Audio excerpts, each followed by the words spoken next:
Welcome to Chit Chat, the encouraging one another podcast, where it's always about sharing uplifting, encouraging stories. I'm your host, Jody Sheffield, and where we have real conversations with people from all around the world, sharing their stories, what they've been through, what they've gone through.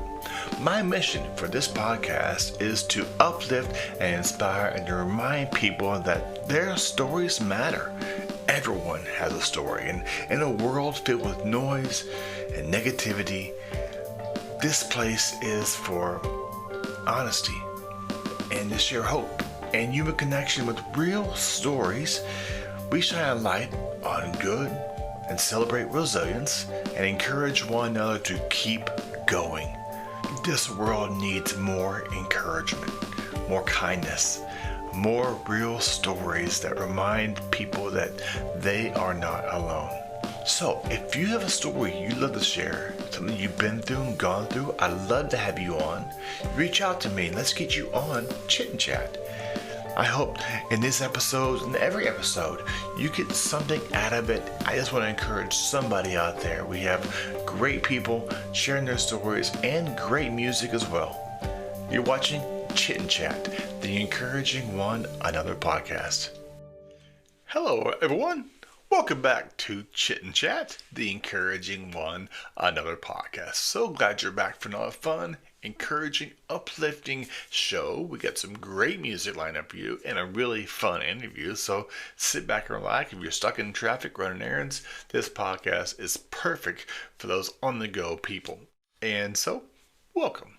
Our first song we're sharing today is by Emily Judson, singer-songwriter, who sings with some heartfelt lyrics and soulful performances. She secretly wrote and recorded our acoustic song, Endlessly, for her husband's 20th anniversary. How cool is that? And a tender, grounded love letter drawing from her early days in a relationship when they were in Kansas. This song feels warm and deeply sincere, celebrating lifelong devotion, shared adventures, and the simple miracle of choosing each other endlessly.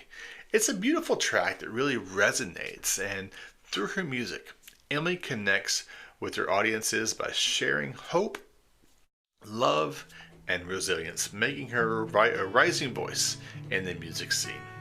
Here is Endlessly by Emily Judson. Wanna sleep with you under the cottonwood tree, cover up with a blanket of leaves. Let the earth comfort us with the stars and the cadence of cicadas singing. I wanna run with you through the prairie grass, skip sandstones in the pond, make love right there as the cattle watch, curious when noise and now spook and move on. Endlessly, you have my love endlessly. From the country retreat to the street on the street, you are carrying me. Endlessly, you have my love endlessly. From the moment I wake to the last breath I take, you are carrying me. I am yours endlessly.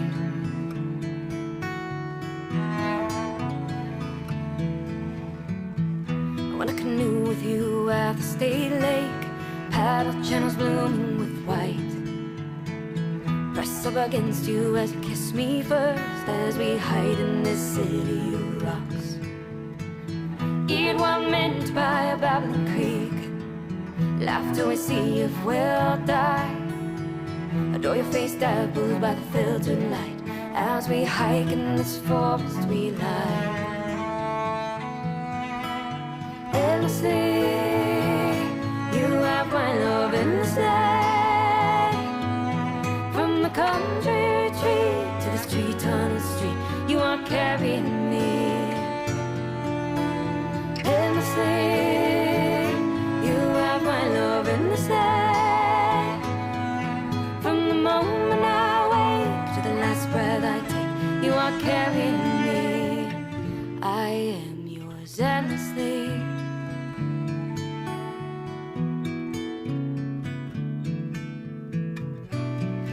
said it wasn't special when you gave me the mixtape, but I wore it out, and I knew right away. Too nervous to read the Nelson art galleries. Serendipity, we met in strangest of ways. Only heaven knows, but I knew right away when you handed me that wilted rose. Endlessly, you have my love endlessly. From the country retreat to the street on the street, you are carrying me. Endlessly, you have my love endlessly. From the moment I wake to the last breath I take, you are carrying me. I am yours endlessly.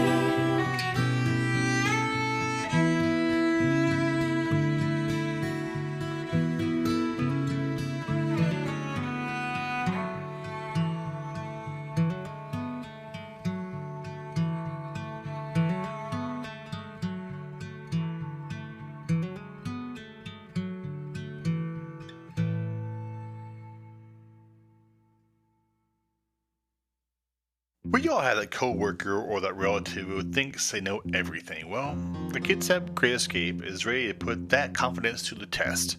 Come on down and book a room with us. With 4 exciting rooms to choose from, it's a perfect spot for a family outing, birthday party, or just a team-building adventure that everyone will be laughing and thinking and maybe arguing about in the best possible way. Think of a team name and you could be on the leaderboard. See how well you do. If you're looking for something fun, something different, and something that gets you off your phone for an hour, or somebody else off their phone for an hour, the Chit Chat Great Escape is the place to be. Book your room today at thekitschatgreatescape.com, and the only thing to fear is the timer. That's a Chit Chat Great Escape in Silverdale. Food is one of life's best encouragers. Well, at Tequiza and Tequiza Street, located in Silverdale, Washington, they take it to a whole new level. Locally owned, locally loved, and serving authentic Mexican flavors, they hit the spot every single time. Now, if you're a breakfast person like I am, Tequiza Street has got you covered with the greatest tasting breakfast burritos around. You need both hands to dive into, as well as some great lunch selections as well. And Tequiza, and located in the Kitsap Mall, has 6 different kinds of tacos for you indecisive people like myself. A little bit of everything. Fresh, flavorful, and made with heart. Support local. Eat well. Check out Tequiza. Their phone number is 360-317-0146, or Tequiza Street. Their number is 360-914-9152. Check out their Facebook page as well for great menu items. That's Tequiza and Tequiza Street, located in Silverdale. It's time to introduce our guest today. I'm so excited to have him on. He's actually from my neck of the woods here in the PNW, Pacific Northwest, and he is someone whose creative journey is anything but ordinary, and there is nothing he hasn't done over his career. God's placed him throughout the different things he's done. He is a best-selling, award-winning Christian author, a storyteller with nearly 40 books under his belt, which have captured readers all over the world. And his work is now being his way onto the big screen. How cool is that? But before that, he spent years as a professional voiceover actor. He brings characters to life. His experiences in the booth, his resilience to the industry, different changes, willingness to reinvent himself have shaped into who he is today. And what I love most about his story is how deeply it's rooted in perseverance, faith, and his calling. He is someone who's walked through challenges, pushed through a discouragement, and came out with a renewed sense of purpose. I'm excited to dive into his journey, his creativity, and the hope that fuels his work. Ladies and gentlemen, welcome to Chit Chat, the encouraging one another podcast, Mr. Aaron Ryan. Welcome to the show. A good friend of mine now, Pacific Northwesterner as well. Aaron, how are you, sir? Welcome to Chit Chat. Thanks for having me. Good to see you. Yeah, so excited to talk with you today, kind of hear your story a little bit. And before I dive into my show with interviews and the who's who, I like to just kind of start the show off easy with some icebreaker questions. Nothing too difficult. There's no right or wrong answer. But the first one I have for you, if you had a theme song or a theme kind of instrumental piece when you walked into a room, what's playing when you walk into a room, Mr. Aaron Ryan? Well, it's funny that you asked that because I just received an intro on another podcast maybe 3 months ago. I thought it was a real chorus that the guy had contracted out. It's like an operatic singer who introduces me. I had no idea those things could be made via AI. My great interest would be to have an Inspector Gadget parody, like da da da da. It's Aaron Ryan. Da, da, da, da, da, da. I think that'd be so cool. But I think until that point, and AI masters it, probably Rocky, the theme from Rocky, because I've adapted and overcome many times. I love when I'm out walking, I'll throw in some songs from Rocky 4, when they're training in the snow, Rocky's in the snow, and Ivan's getting all the steroids and the machines. I love that soundtrack piece where it's just an instrumental. And I think the older I get, the more I love instrumental pieces. Yeah. I listen to them all the time. It's paused right now because of the interview, but I find it very stimulating to play movie soundtracks to my left here when I'm working on a book. It conjures up imagery. It helps kind of really more concretely helps me to envision the scene and see it cinematically and therefore write it cinematically. So I do it all the time. Second one is, what's a piece of encouragement that you received years ago that you still carry and resonate with you on a daily basis? So it was this one right here, and I loved it so much I had a plaque made out of it. You probably can't read it, but this phrase has rocked my world, and it is so formative for creators. It is from a former casting agent and entrepreneur. She said, "Someone's endorsement of you, or lack thereof, has very little to do with your trajectory." And I needed to hear that. I missed it when she first said it, and I was like, wait, say that again? And I had to note it down, but it's like, as a creator, we desperately want people to love what we make. We want the sales of the books as an author. We want the good reviews. We want the opportunities to connect and speak. And when those don't come, it can be depressing. But my trajectory, I'm a voice actor, I should know how to say that. Regardless of whether or not I get those, my trajectory is forward, period. Awesome. What are your 3 favorite movies you could watch over and over again? I have a few. I'll let you go first. But if it's on TV, you're like, oh yeah, I'm watching it again. Maybe you pull the DVD out or the VHS out. Who knows? Yeah. So on top, well above the rest, far and away in the lead is Aliens, 1986 Aliens, James Cameron, Sigourney Weaver. I'm sure it is yours as well. Like, just that movie has absolutely everything, and it's just, I love it so much. I probably could watch Dumb and Dumber over and over and over again. The movie has no lull. It is brilliant comedy all the way through. It has no lull. I love it.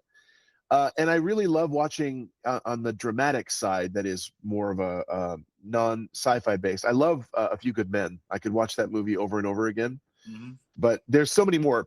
Massive Lord of the Rings fan, you can see the evidence right here. I could watch those 3, but they are 3, so they take up all 3 of those answers. For myself, it's Galaxy Quest. Yes. That one a dozen times, and it's sad that Alan Rickman passed away. I know they want to do a sequel to that, and but that one, For the Love of the Game, Kevin Costner throwing a no-hitter against the Yankees. It's always nice when the Yankees lose. Yes. It's a great storyline for that one. And probably Dante's Peak. That's a good one. Good God, at least 12, 13 times. And that's still, I'm a big Pierce guy. And I love that the movie. I watched behind the scenes, how they made it. It was really, really cool. Wasn't that, there was an alternative like Volcano or something like that, but Dante's Peak is the one with Pierce Brosnan and Linda Hamilton. Yes, Volcano was in LA.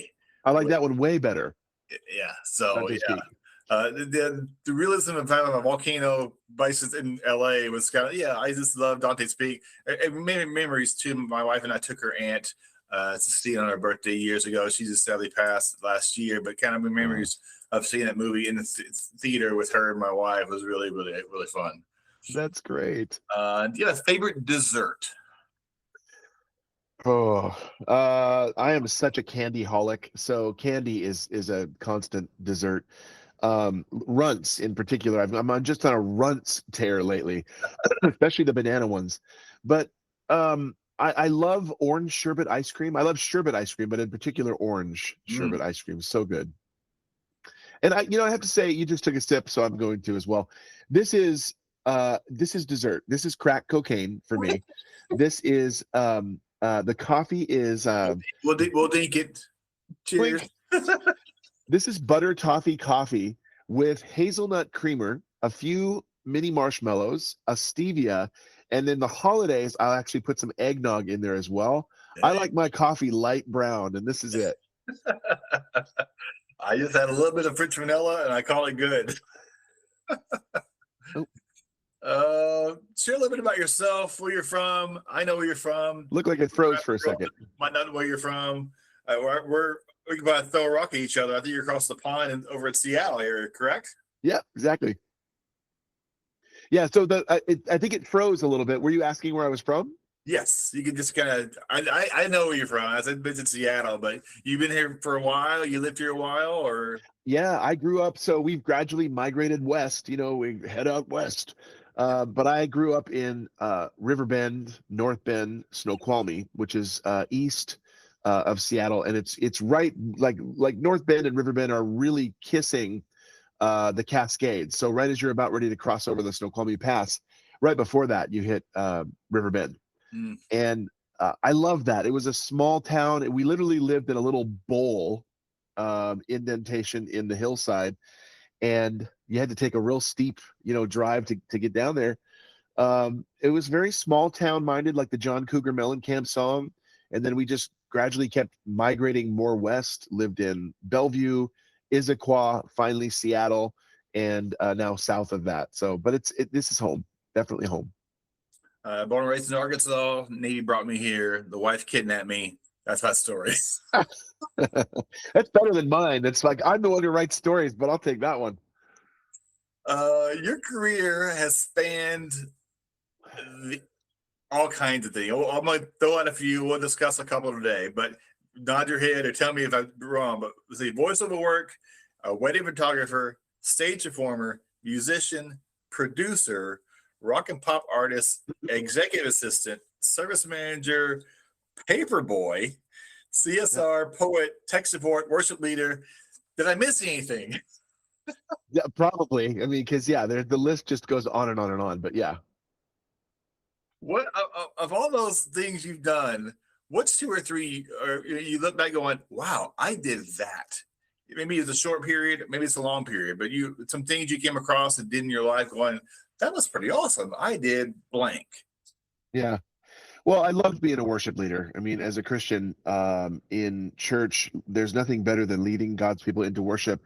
And the reason I say that is I was a worship leader, but I was also a stage performer. I was a Christian rock, musician. And so there's a huge difference in singing at people versus singing with people. Mm-hmm. And I prefer the latter at 7 days of the week and twice on Sunday. Quite literally as a worship leader. But so it was a huge privilege. What an honor to be able to do that. Loved leading worship. I really enjoyed being a service manager for a furniture installation company. It was like, it blew me away that they promoted me there. It was like, you sure you got the right person? But it really, that job, and it was just a job. I'm not listing the vocations here, but that job really opened my eyes in a grandiose way to business acumen, to management, to goal setting, to people and human resources and things like that. And it was a huge measure of trust that was extended to me graciously on the part of the owner of the company. It blew me away, and I think I served there for about 1.5 years. One of the last few jobs I had prior to leaving the workforce and entering self-employment. but it taught me a lot for that self-employment. I'm forever grateful. Today we'll be chatting about a couple of them. Author, you have many books behind you that you have written, and one of some of the I love that I would love to dive into one day. Actually had I'll share about that story is the voiceover work. I'm a big fan of video games, and I try to picture whose voice is that, and I'm like, oh, I know that. That's so and so from so and so, and so I love kind of connecting.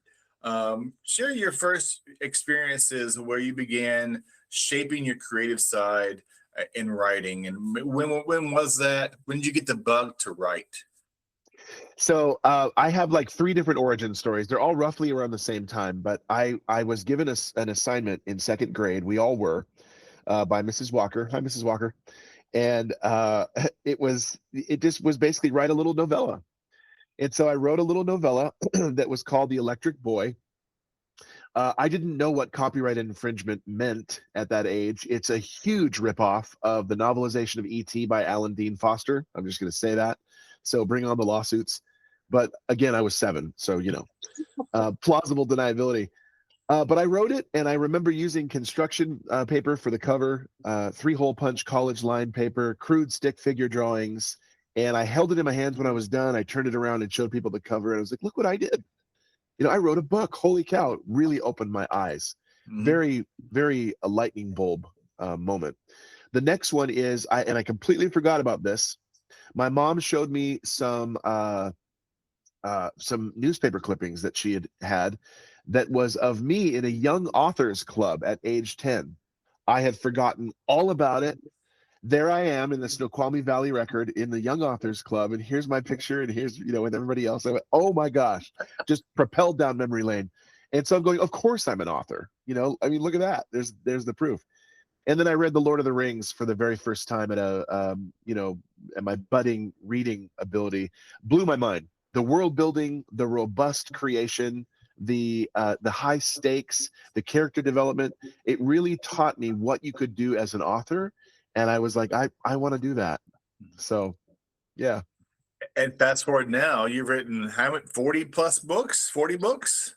Well, I'm working on number 45, but really it's actually 48 because I just penned 3 more kids books. I've got 1 series of kids books already, and I'm working on a new trilogy of kids books that will release before this one probably. And so 45, 6, 7, and then 48 is a horror novel. Very different genres, but I have to write when I get a wild hair to write. How do you come up with genres or themes for a book? Going, I'm going to write. Do you stay on track with one book, or do you bounce around and add it together, pieces? How does that work for you when you're writing a book?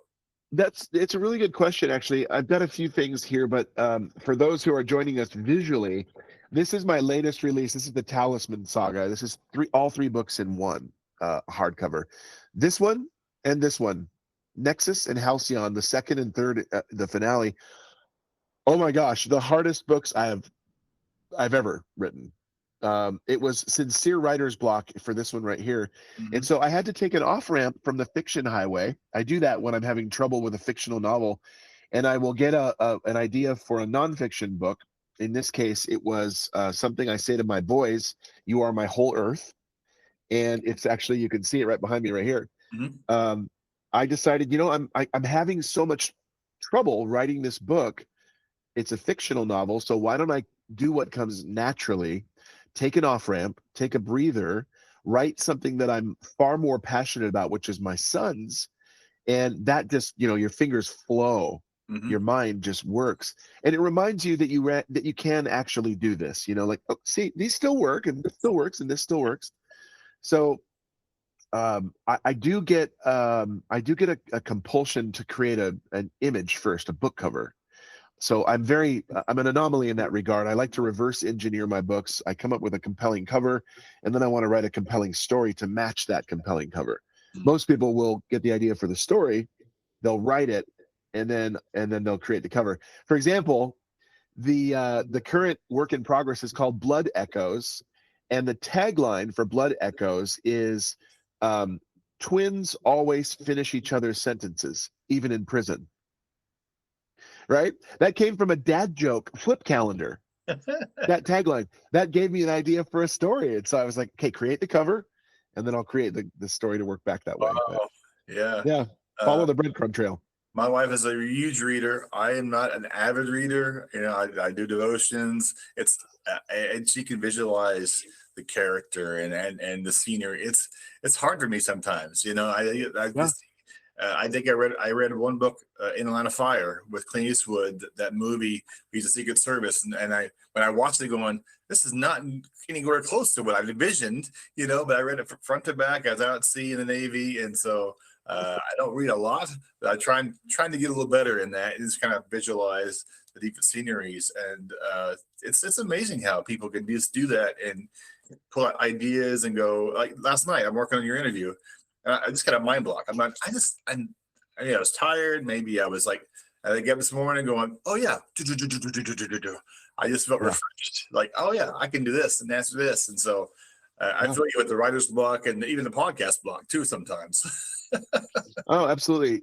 The writer's block is unique to writers, of course, but it's basically just a block, whatever your creative pursuit is. And there's ways around that. There's ways to conquer that, to overcome it, to take a break from it. Mm-hmm. The best thing, honestly, is just really to walk away, and refresh your mind, give yourself a break. It's kind of like when you wander into the kitchen. And you open the fridge and you're standing. I do this now all the time because I'm 52, and I look at it. I have no idea what I came in here for. No idea. But the best thing to do is go away. And the minute you walk away into the living room, oh, I remember. It's string cheese. And then it's like, okay, now it comes back to you. You're a bestseller Christian author, longtime speaker. You wrote a sci-fi invasion series. You shared that a little bit. I think that's pretty awesome. So that is my quintessential work. I've got all of them here, but this is the easiest one to lift up. This is the all-in-one 6 books in one paperback with a box set. I wanted to write a single novel. My wife and I watched I Am Legend with Will Smith. We'd seen it before. Yep. But I found myself, I'm more cinematically inspired than literarily inspired. So I found myself watching that movie and going, such a good precedent. It's a vaccine gone wrong that produces rabies. What if the precedent, however, was an alien invasion? Right? So my wheels started turning, and I love the beginning of that movie. It's so quiet. There's weeds growing up 10 feet through the cracks. There's lions roaming the street, and the zombies own everything, but at night. And I thought, well, what if it was an alien invasion where we're the ones underground because we have to hide from the Gorgons who own the surface? And it just, I was at like 3 chapters into the book when I discovered there's a much larger story here, and it split into a kind of a parallel storytelling track. And it grew. It just demanded, before I knew it, I was writing a trilogy that then demanded 2 prequels and a sequel. The first one, so it's a hexalogy before I knew it. The first one actually has been adapted for the screen. It's being pitched to streaming networks, and that just gets me absolutely jazzed. The potential possibilities there. How did that go? Did someone call you, or a friend of yours call you, whoever, and say, Aaron, what do you think about this? And did your jaw hit the floor? Did you like, sure? Well, yes and no. It's very flattering, first of all, when someone finds your work compelling enough to want to adapt it for the screen, and they see the potential of a production value in it. But as an author, we are besieged by scammers all the time. I get upwards of 30 emails every single day, and the number's growing, of scam attempts. And some of those have to do with, we'll adapt your book for the screen. They have no credentials. They have no registration with Hollywood. They have no affiliation whatsoever. So I was my what's the word you call it? Like my radar was up. The red flags were going off, and I was like, okay, I got to vet this guy. So I looked him up. He is on IMDb. He is a Hollywood fellow, they call it. He won the Nichols Fellowship along with 5 other people. There's his screenplay on IMDb. So he checked out. I looked up the price to adapt a film to screen and to market it. His price was commensurate with that, in that range. And he wanted to do an introductory Zoom meeting, which a scammer would never do, you know. So I was like, I have to do this. If I don't do this, I will regret it my entire life. Mm. And it has been the topmost thing in my authoring industry and career that I've been so excited about, to see this being pitched to streaming networks. So he did a great job with it too. Share some tips on avoiding scammers. I mean, it's so easily done in a click, and you can really get into a rabbit hole and trouble, committing to something that you didn't know you did. Share about some of the red flags that you came across, and so other people out there know, hey, I should look for this if this pops up. Well, first of all, be a cynic. That's the very first thing I would say. You need to develop some cynicism, because no one out there on the internet is your friend unless you're absolutely 100% positive that it is him, and perhaps you guys even have a code word that between each other. If it arrives in your inbox unsolicited and it comes from a Gmail address in particular, it is largely 99% a scam. Mm-hmm. If it is laden as an author, but this is pertinent to us, if it's laden with flattery or flowery language, or feels like it could possibly have been written with AI, it's a scam. Mm-hmm. If they are offering you a service and they have no website, they say they have clients, but I need to see them, please. They say they have a website and an established clientele. I need to see that as well, please. Yeah. The biggest thing you should do is do not reply whatsoever. I have replied and engaged these idiots. They're charlatans in a Nigerian boiler room. And it's the worst thing I did, because I started receiving death threats for challenging them, Mm-hmm. for speaking out against them, for not going with their services, and death threats so extreme and so vulgar and so specific to myself and my family that I had to forward them to the FBI and get them involved. So don't reply ever. Don't reply.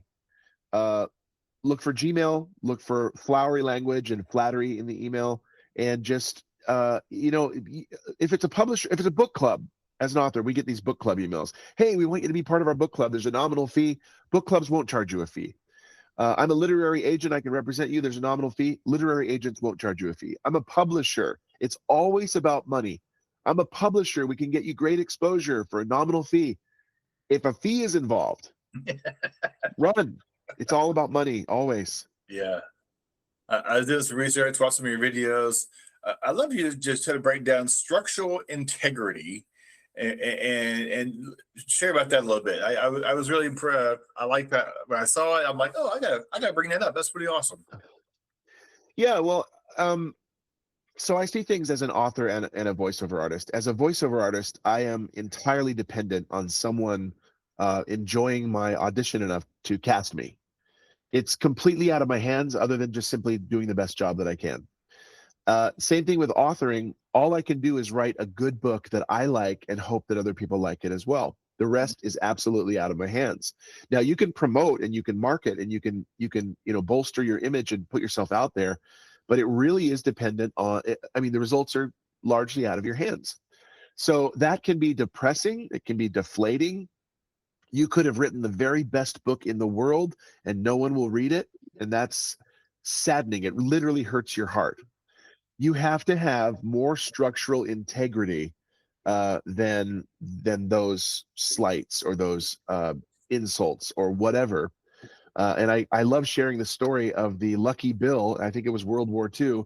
He was carrying some ordnance and munitions, and they were shooting at it wherever it was. They were shooting at it, and when it landed, it was riddled with bullets. I think it was called the Lucky Bill, and it was riddled with bullets. And they said, there's no way that this plane should have stayed aloft as long as it did. There's no way it should have landed safely. There's no way. It was riddled with bullets like Swiss cheese. And the determination at the end, after a thorough examination of it, was that there was more structural integrity in the plane than there were bullets to bring it down. Wow. I love the parallel. So we can get the negative reviews on a book that you obviously didn't even read. You just left the negative review because my name's Aaron. and your ex-fiance or your ex-husband is named Aaron. Really? Yeah. And that can be so frustrating, but I have to have structural integrity to just keep moving forward. It's like, remember that Rocky scene in Rocky 6 where he's talking to his son and he's like, it's not about how hard you can hit, it's about how hard you can get hit and keep moving forward. That's how winning is done. And I love the song by Matthew Wilder, Ain't Nothing Gonna Break My Stride. Yes. So many times you get obstacles and you get things in your way, you're like, I'm still pushing through. I took a year off. I took 2025 off when there was some changes in the podcast, and came across Paul Racy, was share about in a second. And he's like, I love your content. Let's get together. And so that really kept me going. So what's your experience with that song personally? Has that helped you keep going when you want to quit, or maybe a obstacle in your way or something like that? Yeah. Nobody gonna slow me down. Whoa, no, I got to keep on moving. First of all, I'm a child of the 70s and the 80s, and I will play, the kids will swear to this every time I'm making breakfast on Saturday. I'll say, I can't say her name because I'll activate her, but Alexa, play 80s rock or 80s pop. And I love 80s music. So Matthew Wilder is right in there. Ain't Nothing Gonna Break My Stride. My now 10-year-old, we would go to a place called Elevated Sports in Bothell every Thursday. When he was just a toddler, and it was a huge maze. It was like 2 stories tall, huge maze. And on the way there, he always wanted to hear, Dad, play Nothing Break Stride. And he loved that song. He just loved the the offbeat organs and keys. I think that's just that could be an anthem for my life. Some friends once said of me, you could drop Aaron in a desert and he'd still find a way to make money. I've adapted so many times in my career from different things that were either failing or no longer desirable. Mm-hmm. And then I became a self-made entrepreneur. You have to resolve that nothing will break your stride as a self-made entrepreneur. So yeah. I work a full-time job. I do podcasting, good shows a couple of times a month, but I'm constantly doing research on people, and I add music from musicians from around the world, full songs. And my goal is to do this full-time one day, and just to meet people, hear their story. And authors come to you, young authors, and say, reach out for advice or be a mentor. Or if they do, what kind of advice do you give young and upcoming authors to get their words on paper? Yeah, no, I love that. Yes, they do, and I'm very flattered when they do it. I'm going to be speaking at the Southwestern Writers Conference in Vancouver coming up in September, I believe it is, and really excited about that. It's like we talked about scammers. That's one thing that they really need to be aware of. Talked about, figuring out what kind of writer you are. Are you a pantser or a plotter? Do you fly by the seat of your pants, or do you just plot everything out? Are you organic or, more outlined? Mm-hmm. And one of the key things that they always ask is how do I get started? It's just, and who am I to author a book and put it out there? And that comes directly from imposter syndrome. So I've never personally struggled with imposter syndrome, but I have struggled with analysis paralysis.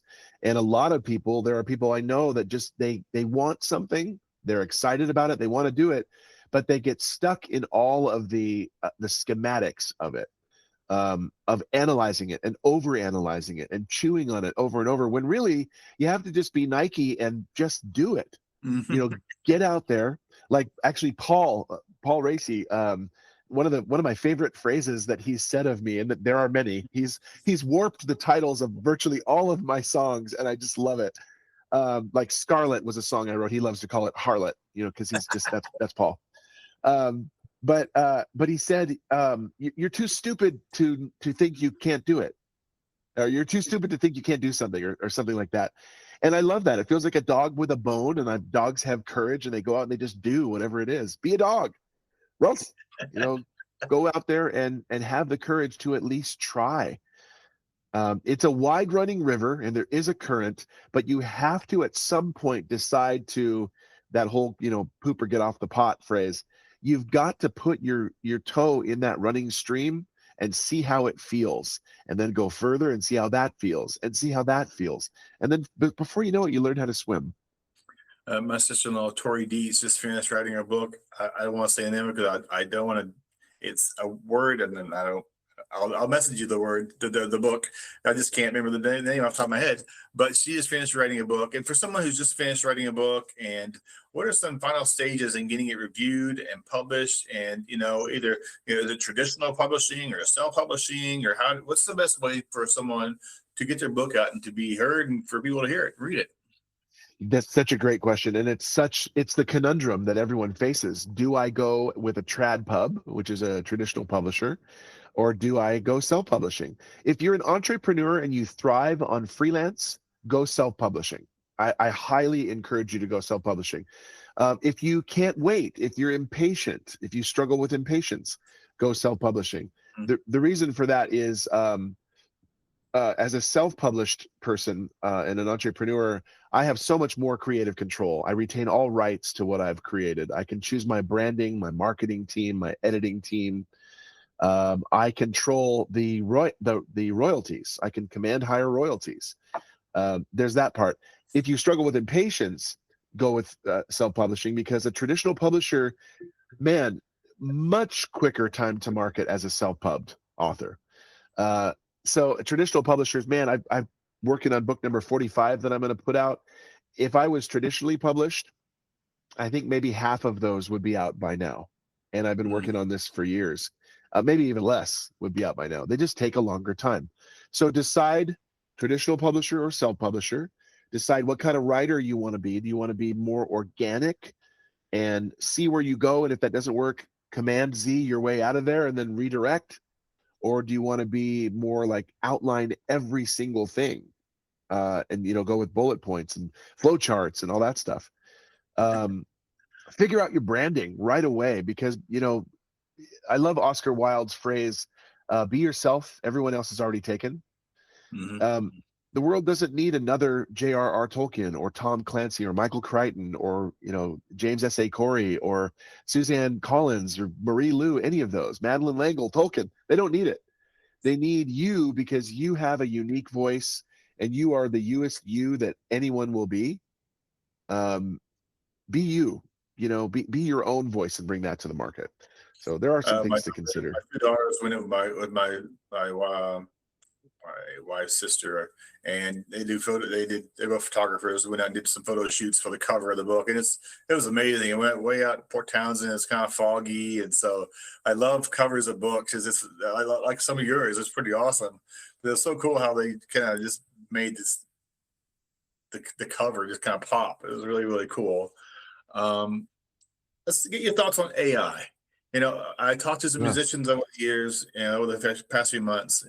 AI has helped musicians and hurt musicians. And how is it with authors? My wife reads a lot of books. She goes, "This is kind of AI-ish." You go with a verbiage, or what are your thoughts? Does it help authors maybe get some bullet points in their head to get rolling, or does it hurt authors? Well, I think there's two different forms of AI, and there's the one of them is assistive AI, and the other is generative AI. I'm all for assistive AI. I've used it myself, although I didn't really like the results I came up with, or Grok rather came up with, I think is who I used. I'm not a fan of AI because it has really eviscerated my voiceover career. It has killed off long-standing relationships that I've had because the producers have either been themselves replaced, or they've been counseled to simply use Respeecher or 11 Labs or Speechalo or SpeechOcean. So, no more human voice actors. I've seen our income just erode because of the net effect of AI. So I'm not a fan of AI, especially generative AI.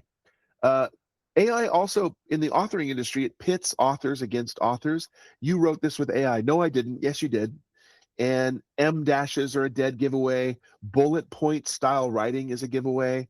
A marked departure from your previous writings is a giveaway. Writing style is a giveaway. The cost of the environment is great for the amount of water it takes to cool the servers that process this kind of stuff. And it's called artificial. We have to just reckon with that fact. It is called artificial intelligence. I was given natural, creative intelligence. I pride myself on using these two things right here to write my books because they are a reflection of me. And one of the best quotes I've ever heard was from an editor who posted, I wish I remember her name. She posted on LinkedIn, she said, "Are you using AI to write your books? If so, stop that. I cannot bring out your voice if it wasn't there to begin with." Mm. And man, I love that because again, the Oscar Wilde quote, "Be yourself and bring your own unique voice." Yeah. AI is responsible, generative AI is responsible for the dumbing down of society, the theft of creative works, the misinformation that abounds because of it. And you see what's happening right now with C-Dance creating a video of Brad Pitt and Tom Cruise having a rooftop fight that neither one of them are in, neither one of them consented to. Scarlett Johansson's voice from the movie Her being harvested and then created to train an LLM model without her consent, and they're being sued as well. It's an unregulated Wild West that really needs some guardrails around it. Yeah, sure. What advice would you give someone who feels called to write but just doesn't know where to start? They have a story, they have, some creativity, but just like you get pen on paper going, Yeah. Well, some of the stuff we talked about earlier, but run it past someone. And I'm not talking your mom. Your mom's going to, naturally approve. Find a Simon Cowell in your life. My mom said it was good. Well, okay. But find a Simon Cowell in your life who is a devil's advocate, who's going to mercilessly fork over your script and, cut it to ribbons and tell you what's wrong with it. Find a good editor that is willing to, and my wife is one of them, who's willing to give you a sample review of, 3 to 5 pages, whatever it is, and show you how you could better your writing. She has helped me say so many things so much better in my novels because she's a wordsmith. I'm the writer, but she's the wordsmith, And so, and part of my thing is impatience. I can't wait to get it out to the market. I need to get it edited before I get it out to the market. How has faith shaped your writing and sense of purpose? You want to say a good storyline, a good story. How has it helped you over the years? Did you say fate or faith? Faith. Yeah.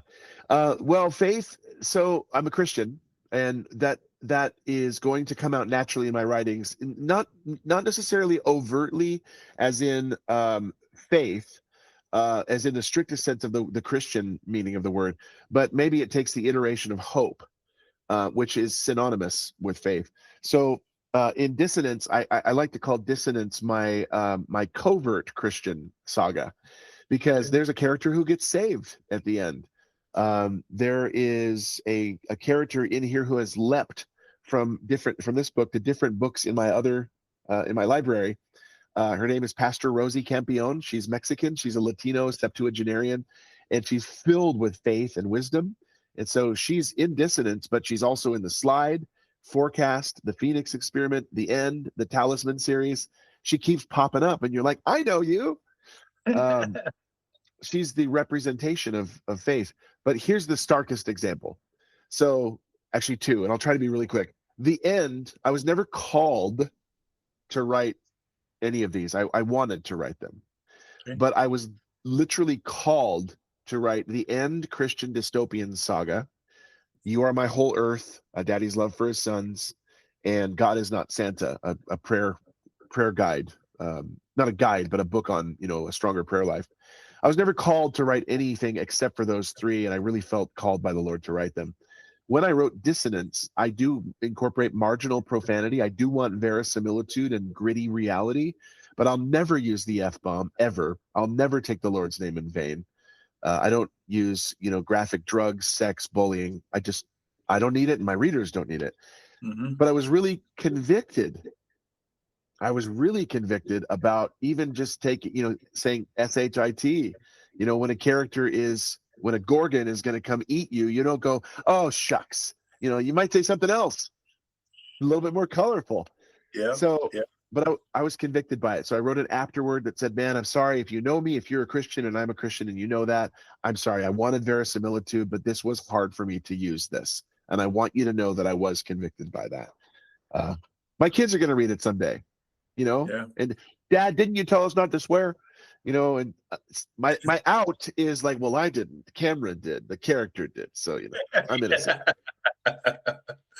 As I said earlier, voiceover work. I auditioned years ago. A buddy of mine took me to a studio. I auditioned for Affleck the Duck. I have been a voiceover guy for a long time. Don Elefontaine, I believe his name was. He did it in a world, in a commercial. And, I just been drawn into voiceover. How did you get, into voiceover? What was your first job you did in voiceover work?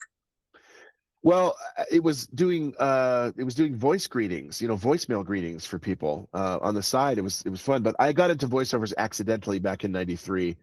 I was working as a telemarketer, tell no one.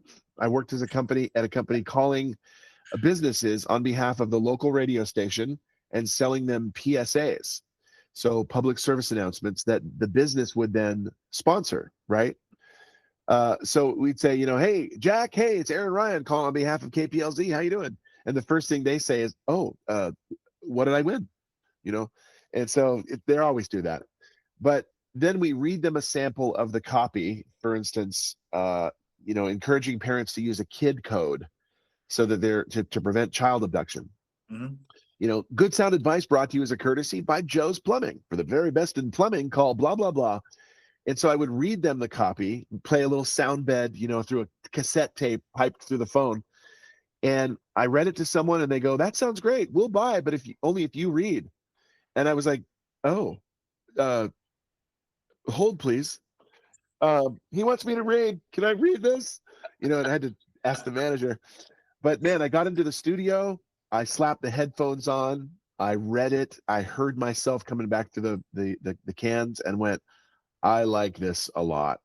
It morphed, though. It really morphed into music from there because I'd always loved to sing, and I diverted from voiceovers into music almost immediately.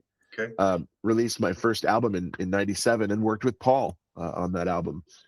So Paul Racy. Paul Racy does a lot of editing behind the scenes for me. He connected with me a while back, and he goes, "I love what you do, and love your encouragement. I just love encouraging people, hearing people's story." So he does a lot of scenes behind the scenes for me. I just send all the pieces together. He just makes it all flow.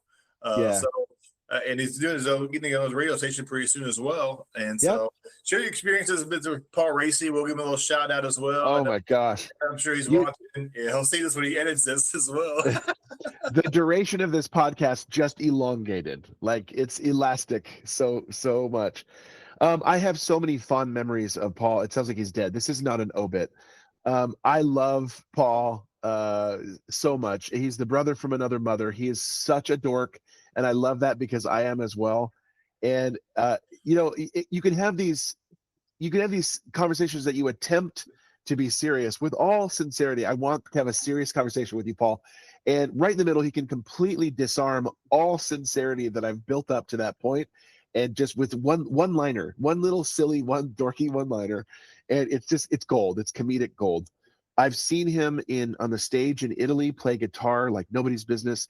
I've seen him tear up guitars on stage in concerts that we've done together.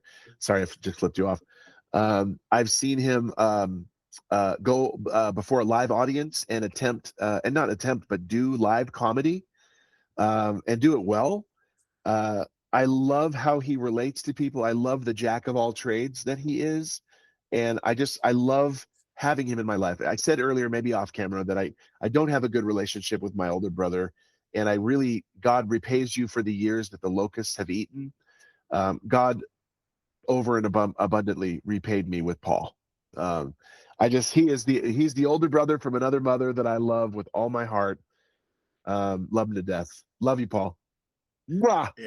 I was just when I met him and Carl Ruse, a friend of mine, who kind of got me going again. I took a year off, and I did audio podcast for 3 years.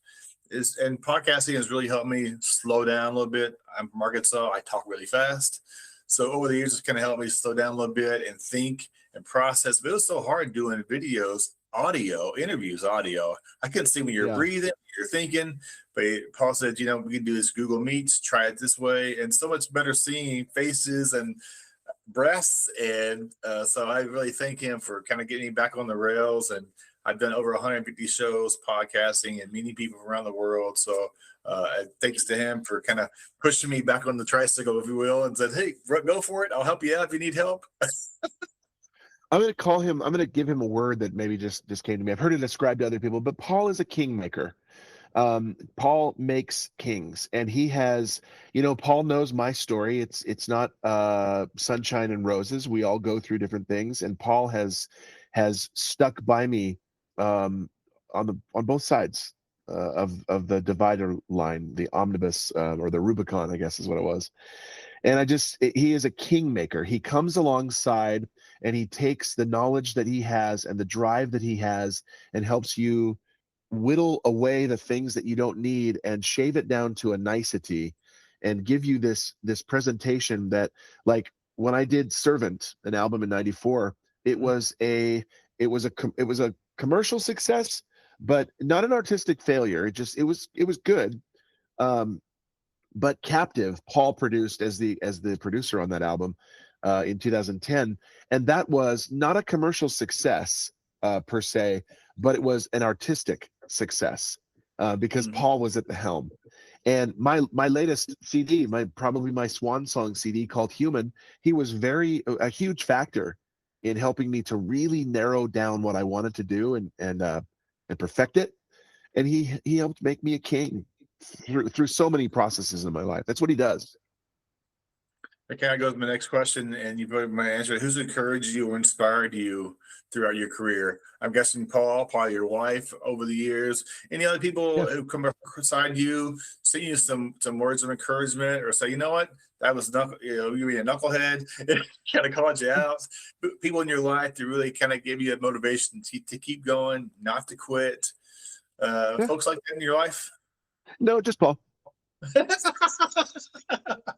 Perfect. That's the easy answer, right? No, definitely my wife. Behind every successful man is a successful woman. She's my backbone. I have, even something like the impartation of that little quote that I shared earlier about the trajectory. I'm a voice actor. I should be able to say trajectory, but I still can't. Trajectory. But yeah, Liz sharing me with that one quote. I've got some great people around me that have been incredibly supportive of me as an author, both with ARC readers, advanced reader copies, and ALC listeners, advanced listener copies. I've got a guy named Vance who is a rabid Dissonance fan. These are the Dissonance books up here. And he has helped those really come to light. Walker has empowered me with connections to help make these really have some verisimilitude. And there's a new guy at my new church he's listened to all of the Dissonance saga. And every Sunday he's like, I got a bone to pick with you. And I'm going, who did I kill off in the novel this time? But he listens to them and he immerses himself in those. His name is Craig. And I'm just so grateful and Jeanette, a wonderful ARC reader who is like, you got a new book yet? Where's your new book? I need something to read. And I'm like, whoa down there, baby. But yeah, lots of people around me. As we begin to wrap up, we could probably talk forever. I'm sure you have things to do, just like I do. Would you mind sharing some final words for us today of encouraging people, maybe people who might be stuck, people who want to quit a project, thinking they're not good enough? The negative things in life that kind of draw us down. You can't. The world says you can't do this, you can't do that. A friend says, oh, you can't be a singer, you can't be a podcaster. Some words of encouragement to help someone kind of get out of that funk and keep moving forward. Like you said earlier, Matthew, what's the water strong? Getting that big stride. Yeah. I mean, yeah. So I love quotes and I make plaques. That's what I do. I say I'm a voice actor and an author, but really I just make plaques of inspirational quotes. This quote comes from a movie I like to pretend does not exist, and I think Paul will get mad at me when he hears this, but Star Wars 1, The Phantom Menace, just for the record. Jar Jar, all that stuff. But Qui-Gon Jinn says to a young Anakin Skywalker, your focus determines your reality. So I watched that a few years ago. Well, I watched it when it came out in '99, and that quote went right over my head. I watched it again in the late 2000s, or the aughts, I guess they're called. And I had to stop it and go, just like Liz's quote, like, what was that again? I replayed it. Your focus determines your reality. So I had it put on a quote right here. And it's probably not going to see it because there's me. There it goes. Yeah. This quote, though, has been so formative in me because my focus was to become a self-made entrepreneur and no longer work for someone else's dream. Check. Then my focus was to become an award-winning videographer, wedding videographer. Check. 3 times in a row, I got the Best of Western Washington award. Then my focus was to get out of weddings. I didn't want to do them anymore and become a successful voice actor and have that pay for our mortgage and our cars and our trips and everything. Check. And then my focus is, now that I'm seeing voiceovers kind of erode because of AI and things like that, my focus has been not only to pivot back to authoring, but to be not a voice actor who also does authoring, but an author who also does voiceovers. And one day that script is going to flip, and because my focus is to be a best-selling author. That's already a check, but my focus is to have our books pay for our life, to have that be our vocation. So it's just a matter of time. And that quote, your focus determines your reality, that is my mantra. Find a mantra that works for you, if not that one. That's what I would say. It's clear that God has woven creativity, purpose, and compassion into everything you do. And your journey is a reminder that, wherever God leads you, left or right, straight, back, wherever, just keeping him centered in all things. I say true north. Yes. He's placing you a gift. You've had many gifts over the years. So I just want to thank you for taking the time out of your busy day and joining me today, and just wishing you the best for future successes. I hope we can stay in touch and help share your books, or however I can inspire you or others who read your books. And I just love meeting people. Everyone has a story. And when you hear that story, what they've been through and gone through, it's always encouraging. So whatever season, God's faithful, period. Yes. And so thank you for this opportunity, man. Really appreciate it. Yeah, my pleasure. Thank you so much for having me. Our next song comes from singer-songwriter Everay. She's from Poland, and I met her through the podcast about a year or so ago, and she is just an incredible singer-songwriter who blends pop and rock influences into her songs with powerful, emotional, honest storytelling. She's now based in the UK and has built a reputation for creating bold, fearless songs that speak to resilience and healing and reclaiming personal strength. Her newest single, Villain, is a striking, emotionally charged track that drives deep into what it feels like to be unfairly cast as a bad guy by people who twist the truth or play victim. Instead of staying silent, Everay turns that pain into empowerment, reclaiming her voice, her identity, and her truth. Driven by raw pop edge, Everay's signature vocal, Villain, captures the moment you stop apologizing for someone else's narrative and stand firmly, confidently on your own. It's bold, cathartic, deeply related, especially for anyone who has been misunderstood, misrepresented, or blamed for someone else's choices. Everay's music has always centered on themes of self-belief, emotional strength, and rising from adversity. Ladies and gentlemen, this is Everay's brand new song, Villain, here on Chit Chat. Did you tell them I cheated? Did you tell them I lied? Fake the pain and said I didn't love you enough. Did you play the victim? Tell them it wasn't you.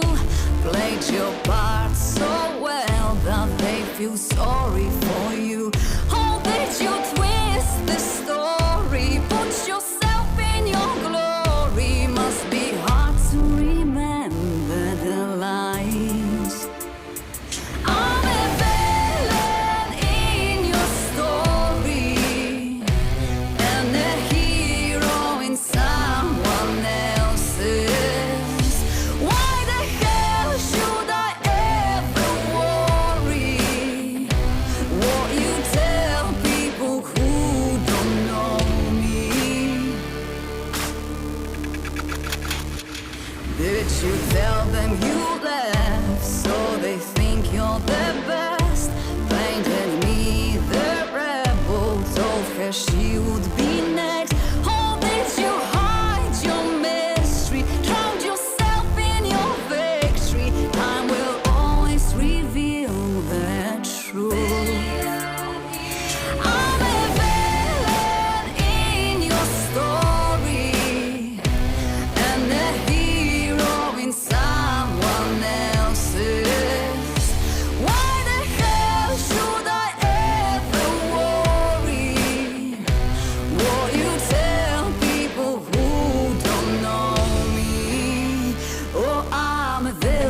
Today's Mental Minute comes from a song by Garth Brooks that I like. I really do.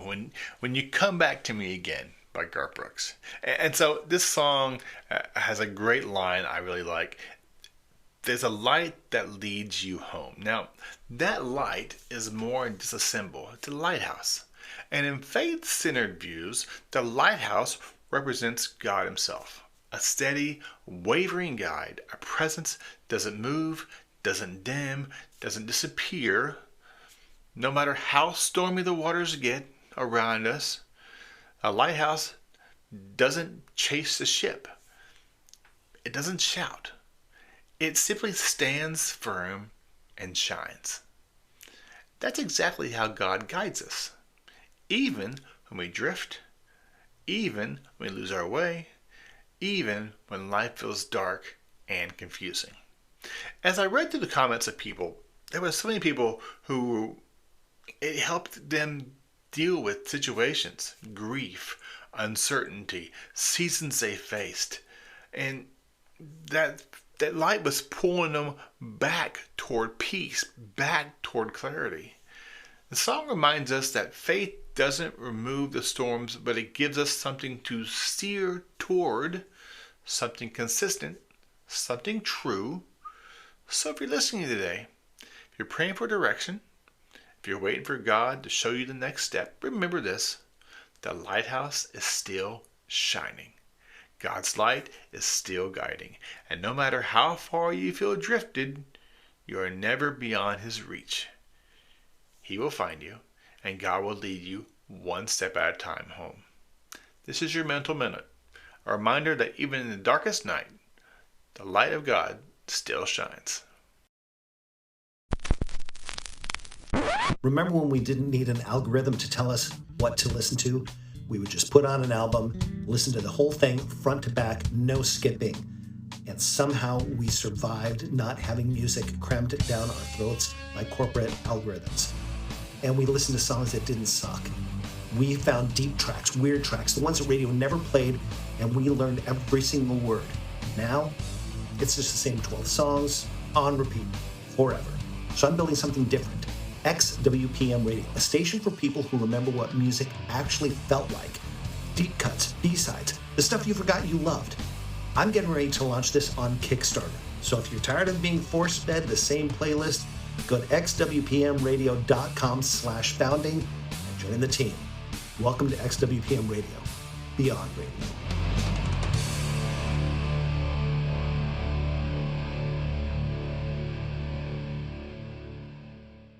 When you're ready to unwind, I mean really unwind after a long week, head over to a Wine About It in Port Orchard. It's the perfect spot to get a glass of wine, to enjoy lunch or dinner or a charcuterie board. Just breathe in the moment. Whether you're meeting friends, planning a date, or looking for a fun place to relax after a long week, we've had all those, haven't we? Wine About It has a warm, welcoming vibe with fun events happening every week. Great wine, great food, great company. What more do you need? Head over to their Facebook page and you'll see the many events they have, trivia and mahjong and bunko, all kinds of cool stuff. Give her a call. Barbara, she's awesome. 360-443-2473, and go check out Wine About It in Port Orchard and unwind. Alright friends, let's talk donuts, because sometimes encouragement comes in the shape of a circle. Yes, Lone Star Donuts, with locations in Silverdale and in Port Orchard, Washington, are serving up nearly 50 incredible flavors, all made fresh every single day. Whether you're a glazed fan or a maple bar loyalist with bacon up top, of course, or someone who's just trying something new every visit, Lone Star Donuts has a donut with your name on it. Come on by, grab a box for the office, surprise the family, or just treat yourself. You do deserve it. Fresh, local, delicious. That's Lone Star Donuts. You can call them in Silverdale at 360-204-5021 and place your order, or in Port Orchard, 360-443-2600. Also, check out their website, LoneStarDonutsWA.com. Great tasting, made fresh Donuts. That's Lone Star Donuts. Today I'm excited to feature our last song of the show today by Andrew Dean and Georgette Jones. Now, Andrew is a singer-songwriter and award-winning singer-songwriter from Nashville, Tennessee, and Georgette Jones, you might have heard of her parents, George Jones and Tammy Wynette. Andrew Dean has built a reputation on heartfelt songwriting, authentic storytelling, and a classic country sound that connects with listeners all over the world. Georgette Jones, who grew up in music royalty, began singing at 3 years old and carries her legacy of grace and strength that her parents had on years ago. Her voice blends tradition with her own unique style. Together, Andrew Dean and Georgette Jones combines voices seamlessly, creating a heartfelt performance that feels nostalgic and fresh. If you love songs that tell the truth, touch the heart, and showcase these two artists on top of their craft, you're going to love this song. This is Never Told Me, here on Chit Chat. Never told me you were leaving. Never told me goodbye. I guess you didn't want to stand here and watch me cry. Said that you were never going or leaving me behind. Guess that's your way of showing that you could change your mind. Now Dallas ain't so pretty when you walked away. I guess I'll be leaving town and go someplace to stay. Never Told me you were leaving, never told me goodbye. I guess you didn't want to stand here and watch me cry.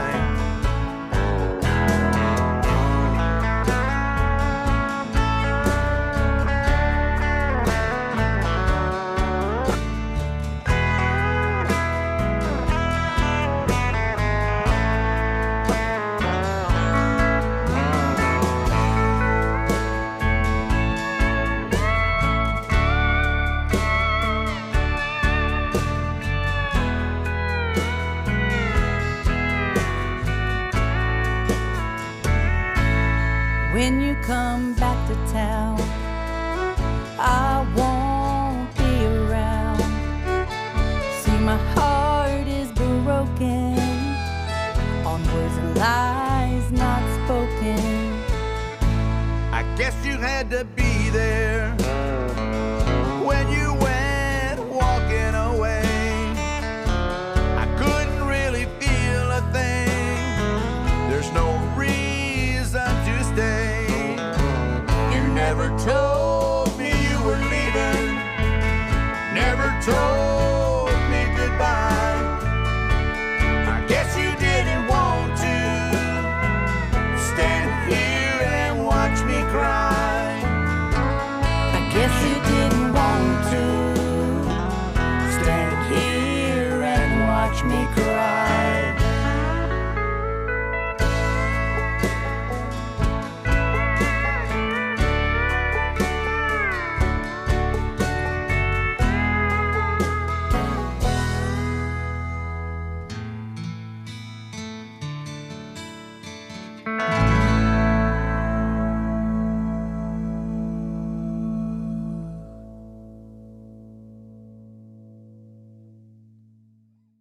As we wrap up the show today, I want to do a special thanks to Aaron Ryan. Had a great time talking with him and hearing his story, the many hats he wears. Oh my goodness, it was a lot of fun. I could have gone hours with him. He lives in the PNW, so we may have to hang out for coffee sometime, but it was really fun talking with him and hearing his story. Also, thank you to Emily Judson, Everay, Andrew Dean, and Georgette Jones, allowing me to play their songs on this podcast. I am honored when musicians reach out and ask to play our songs, so thank you for the many artists out there. Please check out their websites and their music as well, and amazing artists. And of course, I want to thank the man behind the scene, the editing genius, the audio surgeon, the guy who says, can you read that video? It wasn't very good. Mr. Paul Racy. Paul is the reason this show sounds clean and polished and not like I'm going through a wind tunnel. He edits the awkward pauses and the awkward moments. So thanks to all he does and believing in this podcast. And thank you so much. I met him a while back and he goes, I really love your content. I love what you do. Let's work together and get that podcast out there. So Paul is the reason why this podcast is back, and he makes the magic happen. Keep your eye on his upcoming radio station. It's not your typical radio station. It's a lot of radio stations play the same old. Paul's radio station is going to be like the B side of the record you avoided, and so there were a lot of great hits out there. Also, thanks to my amazing sponsors, Wine About It in Port Orchard, Lone Star Donuts in Port Orchard and in Silverdale, the Kids Upgrade Escape with a brand new room that just opened in Silverdale, and Tequila Street for your great tasting authentic Mexican food. If you're in Kitsap County, please come by and check them out. Thank you for listening. Thank you for watching. You watch these on Facebook. You can listen to them on Spotify, iHeartRadio, and other podcasting platforms. And our interviews are on YouTube. Thank you so much. Check out the website, chitandchatpodcast.com. Subscribe and follow. I have reels. I do encouraging stuff. Just want to encourage people out there. People go through some hard times and difficulties. I'm just trying to share positivity and try to make your day a little bit better. My name is Jody. I'm the host of Chit Chat, the encouraging one, another podcast. What it's always about encouraging others. See you next time.